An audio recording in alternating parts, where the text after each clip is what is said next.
nandito na po kami sa Malvar, Batangas ngayon.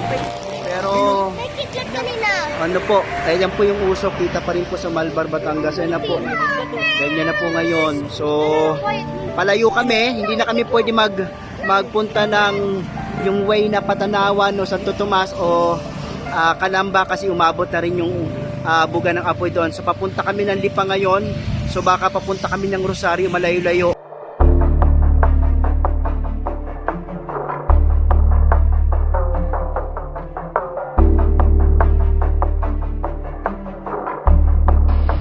Ito yung itsura sa labas dito ng hotel. So 6:30 AM na ito ngayon. Yung itsura niya mabuk din, so medyo madilim din, pero ayan, sasakyan.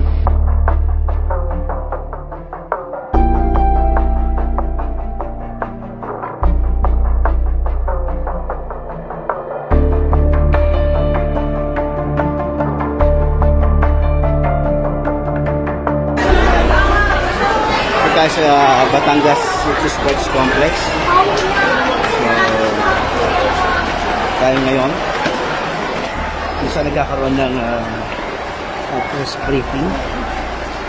So ito ngayon yung kalagayan.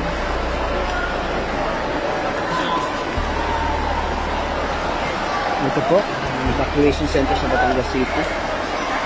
Yan po siya. Sa ngayon nagbibigay tayo ng mask, yung identified na mask kasi so of course minomonitor din natin yung health ng mga bata kasi tuloy yung pagbuga ng usok paglabas ng mga tuloy nila sa bulkan at gusto rin natin malaman kalagayan ng mga bata, ano ang kalagayan nila doon, ano pang pangangailangan.